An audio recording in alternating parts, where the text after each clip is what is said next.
Hello everyone, it's Shane Kanto, your Wasteland reviewer, and I'm here to review Bring Her Back. And this is a new horror film from the directing duo of Danny and Michael Filippo, who previously did Talk to Me, and are back for some more A24 horror.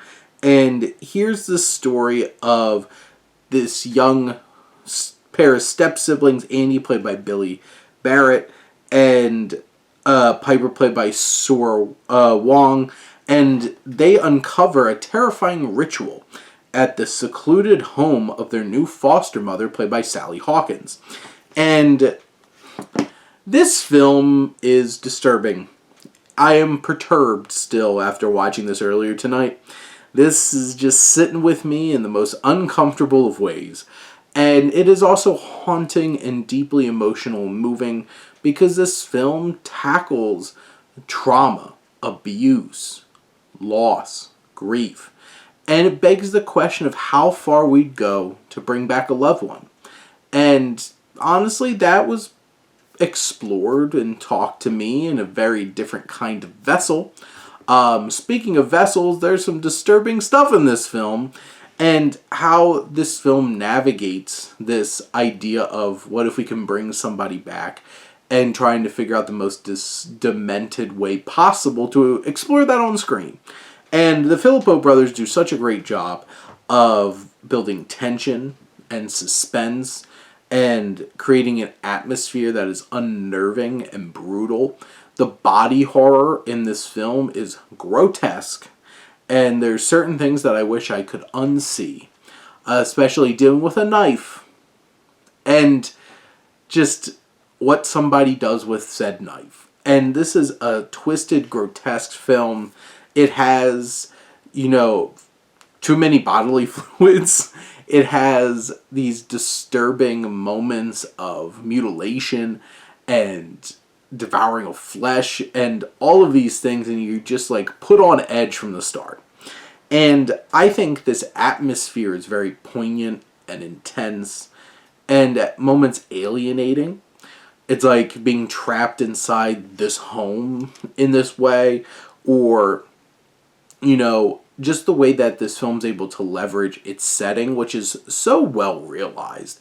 It's such an interesting looking house, and they did some good work on production design to make sure that they had something that they could really bring some personality to, and this setting really does have a lot of its own personality.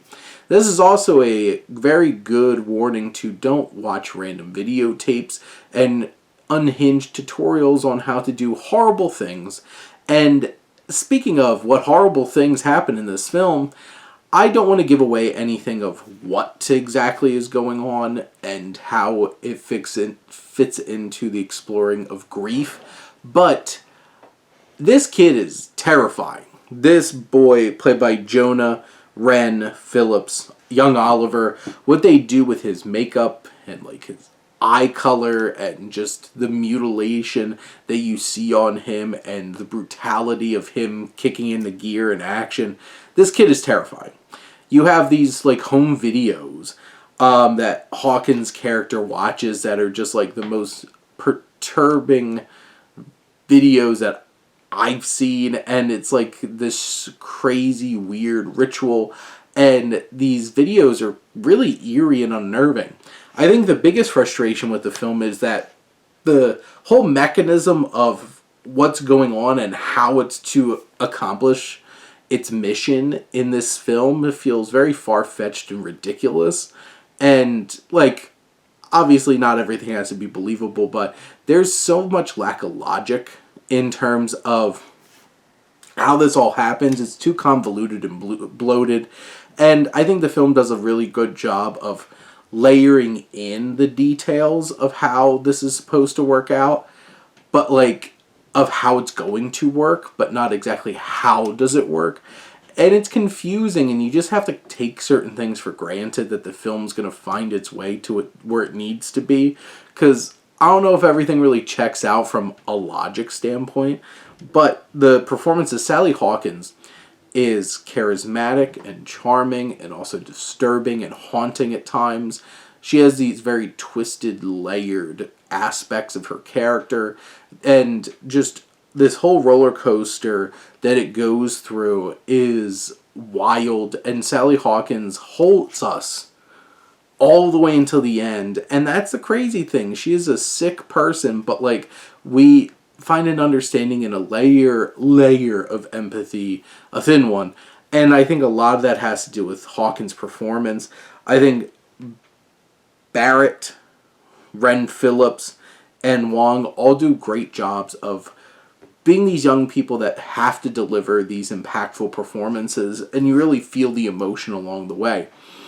There's just so many disturbing moments in this. This is a haunting film, and is exploring interesting ideas of like foster systems and loss of parents and grief and abuse and loss and all of these things pulled together. And this film is a haunting. Like the body horror in this is so grotesque at times. It really grabs you, pulls you in, and does not let go from start to finish.